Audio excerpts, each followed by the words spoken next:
Hello everyone and welcome back to my channel. Welcome to my channel if you are new. And before I say anything else, Merry Christmas! I hope you are having a great holiday and that you were able to invite some friends and family over. And if you weren't able to invite any friends and family, I still hope you're enjoying your holiday with your immediate family or with your pet or even just by yourself. Just remember during all these festivities to not lose sight of the reason why we celebrate Christmas, because that is very important.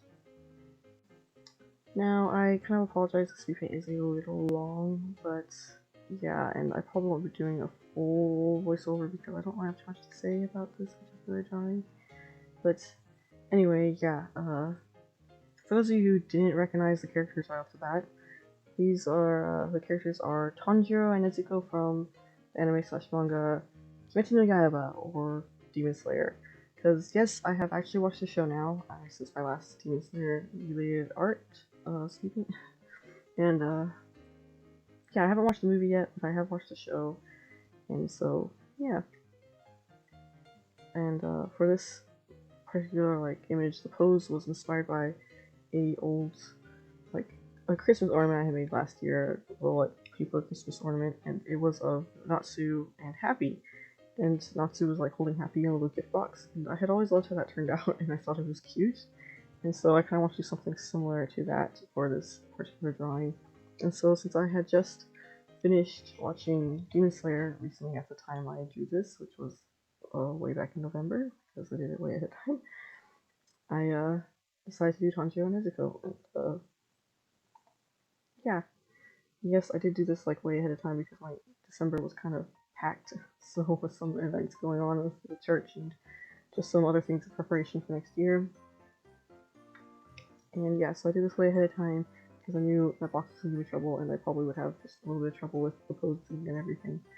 But I think the box is really the only thing I gave me a lot of trouble. Anyway, yeah, so if you have seen the show, then you know kind of why I posed them like this, because Tanjiro is always carrying Nezuko around in that little crate backpack thing so that she can travel with him without getting hit by the sunlight or disintegrated by the sunlight.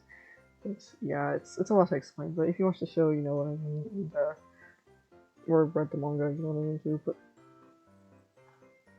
yeah, so I put her in this box, and originally I kind of just winged it with her pose. I just figured she can fit in there. I'm not gonna bother trying to figure out how she fit in there, how she'd be sitting in there.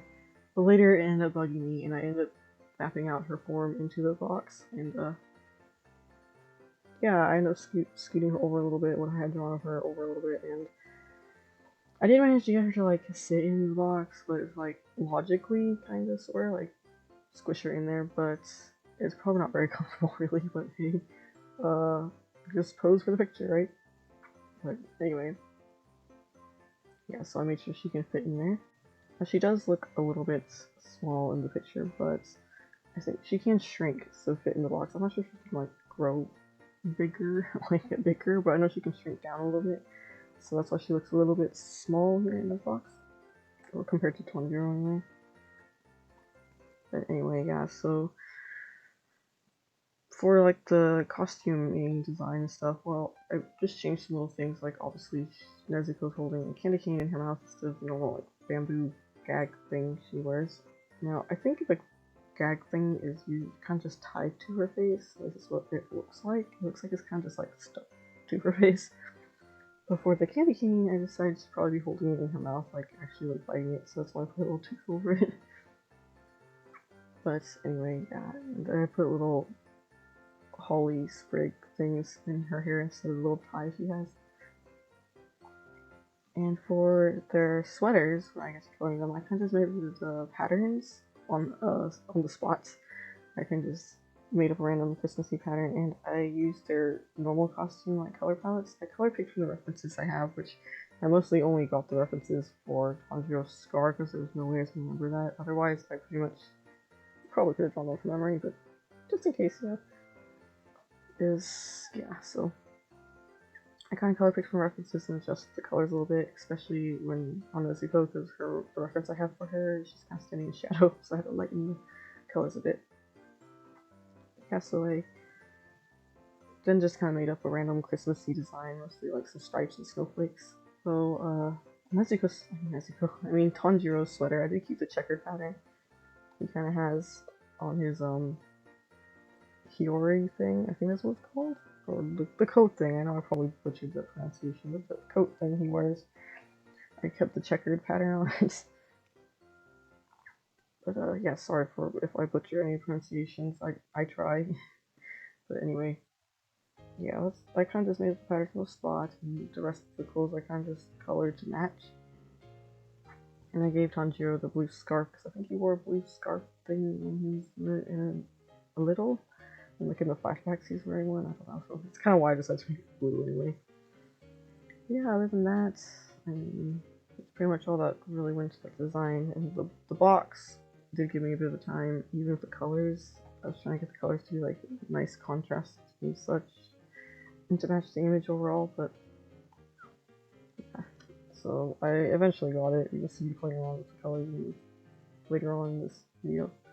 Now for the background, which comes in later, obviously, and I did like a wood floor thing. I actually got this image off Google a long time ago, and it was just Google image search, and there's some wood, and I ended up using that as a texture, kind of just adjusting it to fit my need.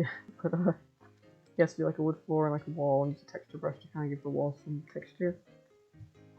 And I was gonna do like this wreath thing, like this wreath and lights thing that I did like as a frame in front of the picture, like I did for my Christmas image last year, but it felt like it was overcrowding the image a little too much.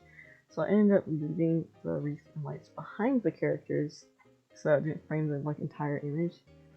And that worked out pretty well, but I eventually ended up feeling like it was still kind of crowded and just did away with like the Tinsley tree, like wreathy part of the background frame thing, and just leaving just the lights.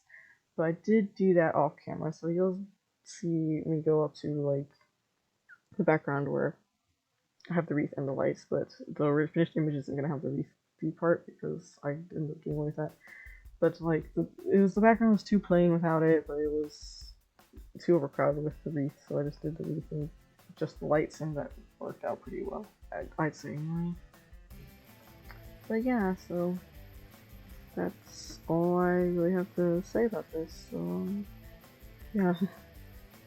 Now, before I close out, I'll do a little shameless self-promotion here. I do have a Zazzle shop, and I'll put a link to the description if you want to check it out.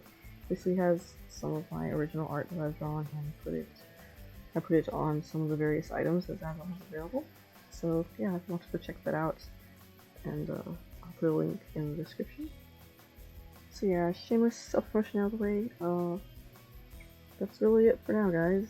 So Merry Christmas again, and Happy New Year, and I'll probably see you all again next year. And yeah, so remember, if you like this video, to give it a thumbs up and subscribe for more Speedpaints like this. And I'll leave you tuned for the rest of the Speedpaint in peace. So yeah, until next time, guys, enjoy.